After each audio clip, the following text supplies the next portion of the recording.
एक और जहां कोरोना महामारी ने किसानों बागवानों को पहले ही रुला दिया है और अब बरसात के मौसम में मक्की की फसल पर फॉल आर्मी वॉर्म किसानों की फसल को तबाह कर रही है, जिससे किसानों की उम्मीदों पर पानी फिर गया है। इस संबंध में कृषि विशेषज्ञों की माने तो ये मक्की की फसल को लगने वाला एक कीड़ा है जो मक्की के पौधे व इस पर लगने वाली मक्की को अंदर से कमजोर कर देता है। मक्की की फसल को ये बीमारी हिमाचल प्रदेश में पहली बार लगी है। बिलासपुर जिले के सदर विकास खंड में 750 हेक्टेयर, स्वारघाट में 420 हेक्टेयर, घुमारवी में 880 हेक्टेयर तथा 785 हेक्टेयर में फॉल आर्मी वॉर्म से मक्की की फसल को नुकसान पहुंचा है। उधर कृषि विभाग के उप निदेशक डॉक्टर KL पटियाल ने कहा, इस बार बिलासपुर जिले में मक्की की फसल को फॉल आर्मी वॉर्म ने भारी नुकसान पहुंचाया है। पूरे जिले में तेज हवा व इस बीमारी से लगभग 80 लाख का नुकसान हुआ है। विभाग ने इस संबंध में अपनी रिपोर्ट उच्च अधिकारियों को भेज दी है। किसानों को इस नुकसान की भरपाई बीज पर मिलने वाले 50% अनुदान के माध्यम से होगी।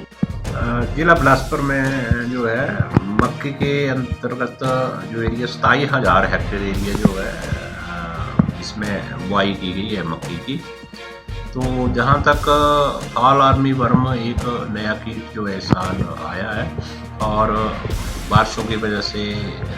इसकी वजह से जो है वो सदर जो ब्लॉक है, सदर विकास खंड है, उसमें लगभग 750 हेक्टेयर एरिया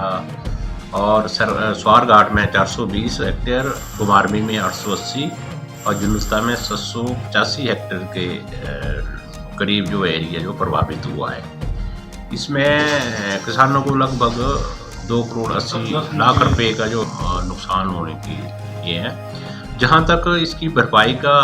सवाल है तो किसानों को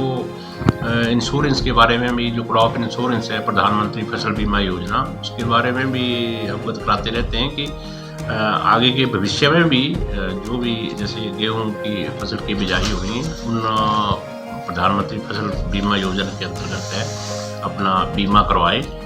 और जो भी अभी बीज रबी सीजन के किसानों में वितरित किए जाएंगे उनमें सभी बीजों पे 50% के करीब जो है अनुदान जो है वो दिया जाएगा और सभी बीजों की उपलब्धता जो है सभी विकास खंडों में 10 दिनों के भीतर जो है उपलब्ध करा दी जाएगी। तो किसानों से अनुरोध रहेगा कि किसान जो है समय पर बिजाई करे और जैसे ही फसल कटती है, फसल कटने के बाद जो है गहरी जुताई करे खेतों में,